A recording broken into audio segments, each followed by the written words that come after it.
Kalau kamu kan enggak, kok gedeng aku salahku opo? Malah kamu ujub tuh, orang kok nggak tahu salahnya.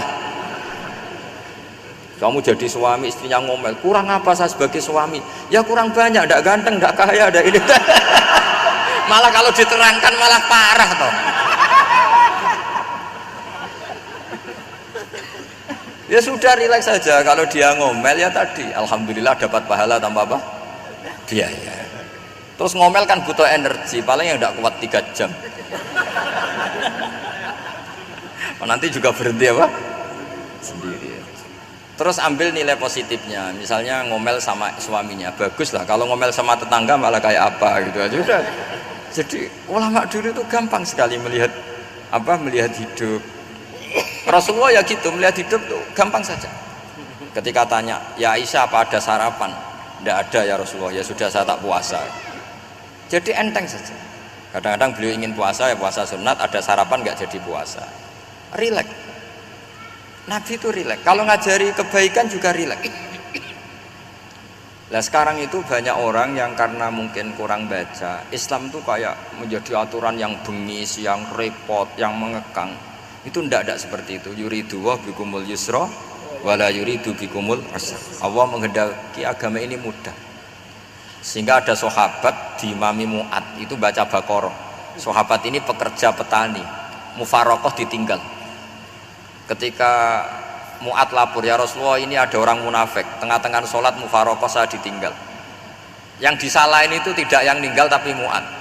Afattanun anta ya Mu'ad, kami itu tukang fitnah, masa ngimami petani pakai surat Baqarah. Jadi yang disalahkan ini imamnya. Kalau kamu jadi imam, sholatnya ya yang cepat. Makanya terus banyak orang kecepatan karena tadi. Jadi Nabi itu enteng sekali. Jadi apa ya, Nabi itu beda dengan yang kita bayangkan, beda. Nabi pernah ngaji di masjid, kemudian ada tetangga lewat pakai cangkul ke kebun. Semua sahabat gerutu, ini orang tidak benar, ada Nabi ngaji ditinggal saja ke kebun, tidak ikut ngaji. Jawabannya Nabi, tidak, itu bagus, itu ikut sunnah saya. Kenapa ya Rasulullah? Dia kerjanya nyari halal, dan untuk menghidupi keluarganya itu juga ajaran saya. Sehingga yang ngaji ya ajarannya Nabi, yang nggak ngaji karena kerja mencukupi keluarga juga ajarannya Nabi. Segampang itu. Kalau kayaknya kamu kan, wes gak roh akhlak kan gitu.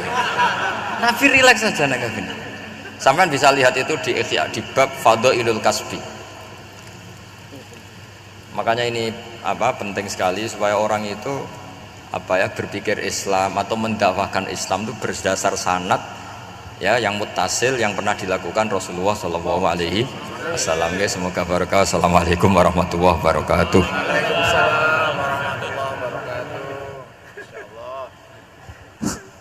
Halo, terima kasih kami sampaikan atas pencerahan yang disampaikan oleh Gus Baha.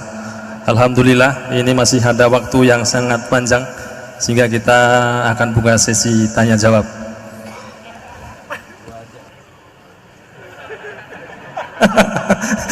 Hanya 2 penanya.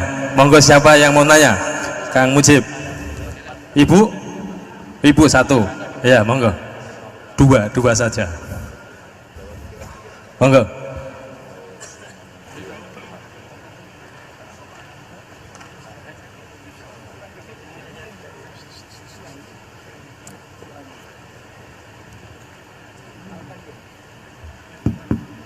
Assalamualaikum warahmatullahi wabarakatuh.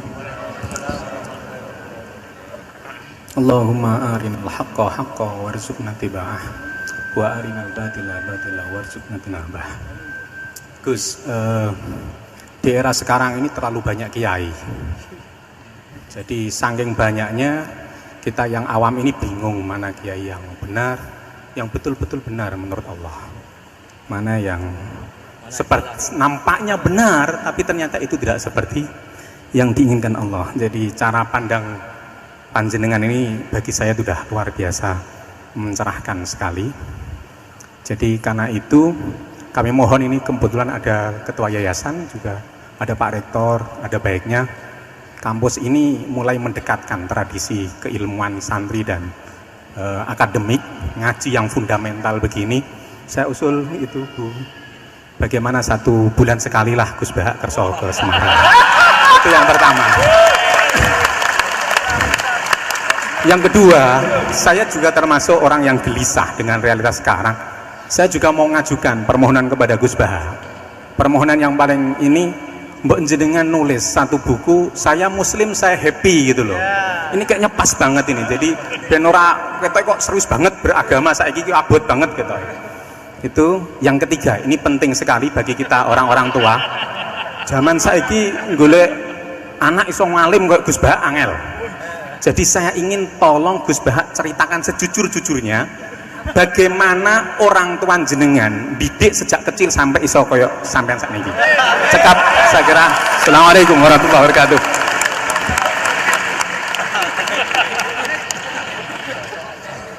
Yang kedua, monggo.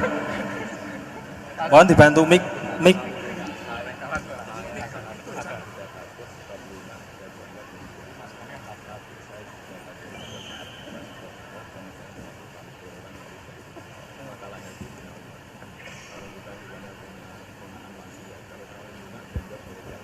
Assalamualaikum warahmatullahi wabarakatuh. Gus Baha, kula badhe tangklet. Jangan kayak ini ya.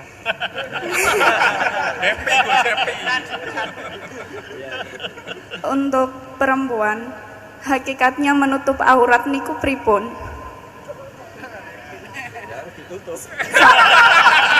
Soalnya kula gedeh teman niku rata-rata santri tapi kok mboten menutup aurat secara sempurna. Nah, kula pengen ngertos ilmune niku sing jelas pripun. Sampun.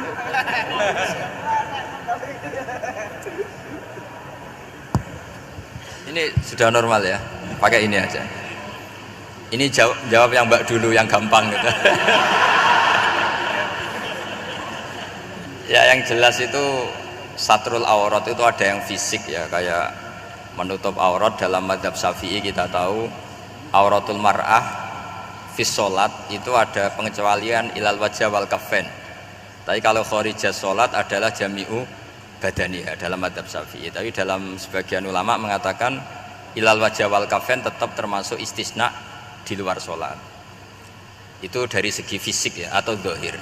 Tapi sebetulnya juga harus dilakukan satrul aurat secara maknawi, menutup sesuatu yang buruk. Artinya kan gini ya, aurat itu kan sesuatu yang buruk kalau kelihatan gitu. Sehingga misalnya kasus di beberapa negara mungkin fisiknya sudah benar ditutupin tapi mungkin tetap maksiat. Tapi ada yang gugat, yang penting nggak maksiat meskipun buka aurat. Ya keliru, buka aurat sendiri sudah maksiat, itu malah aneh lagi gitu. Tapi yang jelas filosofi hijab atau satrul aurat itu usahakan yang zahir maupun yang apa? Batin. Karena Indonesia itu memang agak unik. Saya sering ketemu peneliti dari beberapa negara, meneliti Indonesia itu paling pusing. Kadang ada orang yang auratnya biasa datang ke masjid, itu kan bingungkan malaikat, mau ditulis dosa itu ke masjid, mau ditulis toat itu buka aurat. Nggak tahu hitung-hitungannya gimana nanti. Tapi memang ya sudah seperti itu. Yang jelas standar aurat ya kita tutupin sesuai standar mazhab Syafi'i maupun ngikuti yang tidak apa Syafi'i. Tapi filosofinya juga harus kita ikutin. Jadi dua-duanya harus kita ikutin sebagai perintah, bukan sebagai syarat. Itu beda loh, perintah sama syarat itu. Sebagai perintah, bukan sebagai syarat. Kalau sebagai syarat itu begini, syaratnya orang Islam tuh harus nutupi aurat begini-begini. Nanti kalau yang nggak gitu dianggap tidak Islam, itu menjadi ekstrim. Tapi kalau sifatnya perintah, ya perintah saja. Yang nggak melakukan paling banter dianggap fasikoh atau tidak solihah, tapi tidak sampai menjadi keluar dari Islam.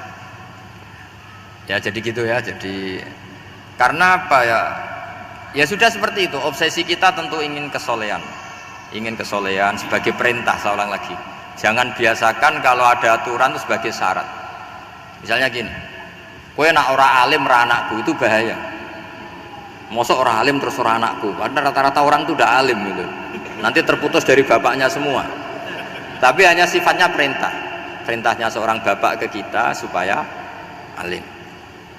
Makanya ulama mengatakan perintahnya Allah perintah itu lebih rileks daripada disebut syarat, karena syarat sekali nggak memenuhi menjadi ndak. Makanya Sayyid Muhammad kalau ngarang kitab sering wajibat itu lebih ringan ketimbang apa? Syarat.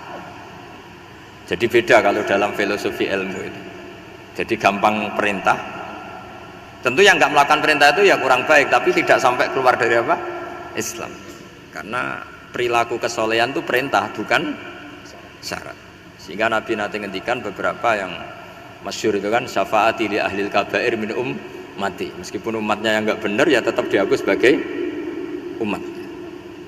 Jadi beda perintahnya Nabi sih, semuanya kalau bisa soleh, harus bisa soleh. Tapi tetap ini sifatnya perintah, bukan syarat. Nggak bisa kamu mengatakan syaratnya orang Islam itu dalam beraurat begini, syaratnya soleh nggak pernah maksiat. Memangnya Nabi nggak pernah maksiat? Ya saya kira demikian ya, cukup ya.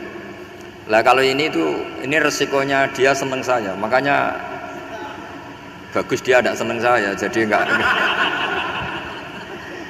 Jadi ini kalau seneng saya malah ngatur-ngatur gini. Ya. Terus soal ngaji di sini tiap bulan itu jelas tidak satu rutin, karena kalau sampean sopan di mana-mana ngaji itu datang ke kiainya.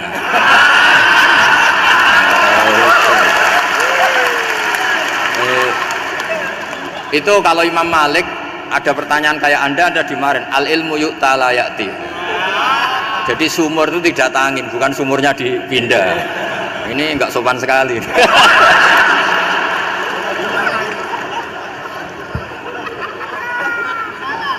Terus menyangkut orang tua, kenapa saya alim, itu juga enggak boleh dijawab. Rata-rata orang itu udah alim, masa orang tua seluruh Indonesia salah? Itu ada hikmahnya sendiri. Saya kali-kali ngaji, bodoh itu barokahnya banyak. Coba barokahnya orang bodoh, akhirnya nempat di pedalaman Kalimantan, Sulawesi, akhirnya bikin masjid di situ bikin. Kalau dia alim mungkin jadi ketua MUI di Jakarta, nggak akan punya desa binaan. Jadi Allah mendesain ini sudah sempurna, sudah tidak usah protes, sudah begitu aja. Coba ada orang alim alamah, kira-kira itu kan nggak akan di pedalaman Kalimantan, Sulawesi. Barokahnya santri rodok bodoh itu akhirnya kerja di dalam hutan, kerja di kampung-kampung, akhirnya agama ada di mana? Kalau pinter semua di Unisula semua jadi rektor nanti. Jadi Allah mendesain ini sudah baik, tidak usah dipaksakan sesuai versi kamu, nggak usah. Jadi ya sudah, memang seperti itu. Jadi dulu zaman sahabat itu, saya cerita sedikit. Nabi itu kalau muji Madinah itu sundel langit, kalau muji Mekah ya sundel langit. Tapi Sayyidina Ali keluar ke Kufah. Sayyidina Ali itu akhirnya pindah ke Kufah, ke Najaf. Karena pikirannya Sayyidina Ali, Mekah Madinah hanya baik secara bukah, secara tanah. Tapi di antara kebaikan Nabi adalah nasrul Islam. Akhirnya Sayyidina Ali milih ke Kufah. Andaikan sahabat tidak milih keluar dari Mekah Madinah sebagiannya, pasti Islam tidak menyebar. Karena semuanya tersentralisasi di Mekah dan Madinah. Tapi ada saja sahabat yang tetap nyaman di Mekah Madinah karena sholat di sana sebagaimana 1000 sholat. Ya sudah seperti itu, dilihat gampang saja. Akhirnya yang di Mekah Madinah ya tidak ngeritik yang keluar juga gak ngeritik yang di Mekah Madinah. Jadi yang alim tidak ngeritik yang bodoh apalagi jangan ngeritik yang alim. Yang jelas orang bodoh ngatur orang alim itu dosa itu yang. Ya, saya kira demikian. Assalamualaikum warahmatullahi wabarakatuh.